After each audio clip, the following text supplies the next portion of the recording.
Et nous accueillons Tiana sur l'antenne d'Europe 1. Bonjour Tiana. Bonjour Olivier. Bonjour, quel âge avez-vous et d'où nous appelez-vous Tiana? J'ai 29 ans et je vous appelle de Bretagne. D'accord. Où exactement en Bretagne? À côté de Rennes. D'accord. Bon, là vous avez beau temps aujourd'hui, hein? Oui, Bon. oui.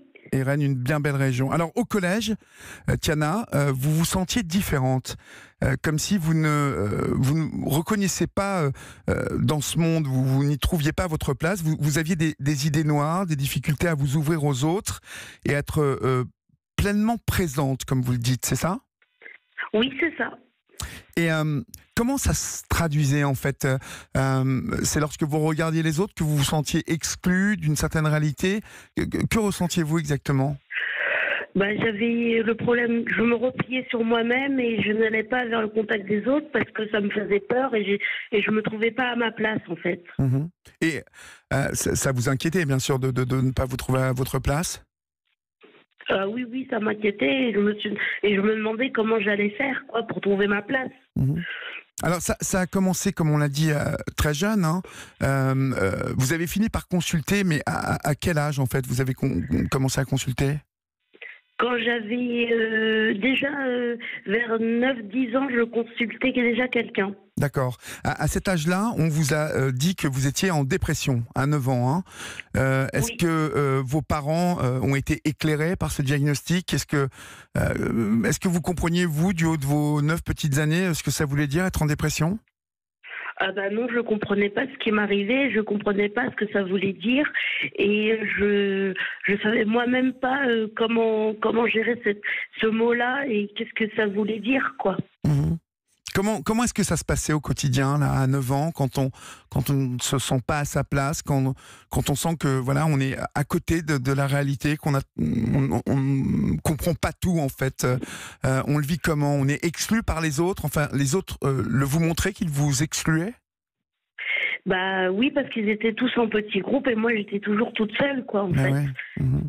Alors, J'étais toujours toute seule. et on vous a prescrit des antidépresseurs à l'époque déjà? En fait, est-ce que vous avez pris un traitement spécifique?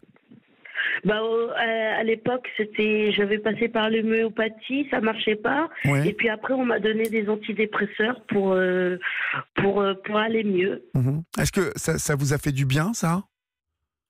Au départ, c'était mitigé, mais après, au début, je comprenais pas pourquoi il fallait prendre un traitement. Et après, on m'a expliqué avec des mots simples qu'il fallait que je le prenne pour que j'aille mieux. Mmh.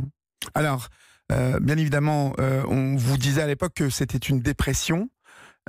Sauf qu'au bout d'un moment, ces antidépresseurs, vous vous êtes aperçu que ça n'était pas vraiment quelque chose qui a amélioré les choses et votre état s'est aggravé. Vous aviez conscience que cela pouvait être autre chose qu'une dépression ensuite? Est-ce qu'il y a un moment, vous vous êtes dit mais c'est pas une dépression et puis ça me fait rien ces médicaments?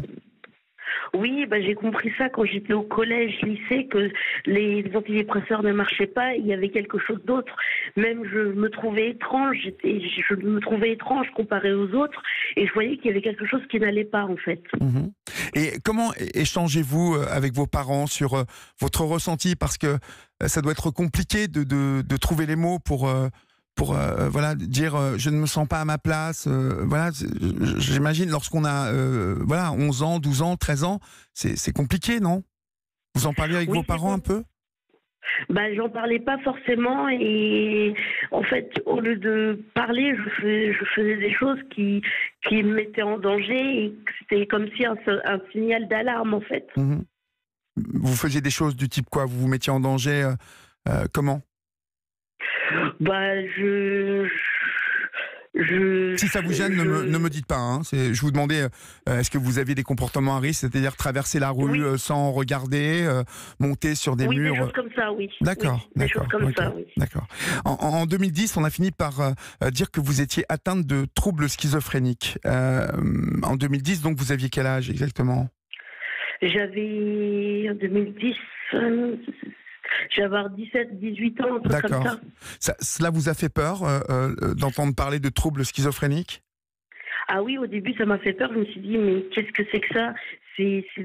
comme j'avais entendu des choses pas terribles sur ce sujet-là, et je me suis dit, mais je peux pas être comme ça, je peux pas être une personne comme ça. Mhm. À l'époque, vous dites, je ne peux pas être une personne comme ça. C'est-à-dire que vous aviez des préjugés sur cette maladie. Pour vous, elle voulait dire quoi, cette maladie? Elle voulait dire que qu'on était dangereux, quoi. Ouais. Dangereux ou problèmes mentaux, quoi. Et pourtant, les médecins vous disaient que vous souffriez vous-même de troubles schizophréniques et vous n'étiez pas du tout dangereuse, sauf pour vous, hein, c'est ce que vous m'avez dit. Voilà, oui, c'est ça.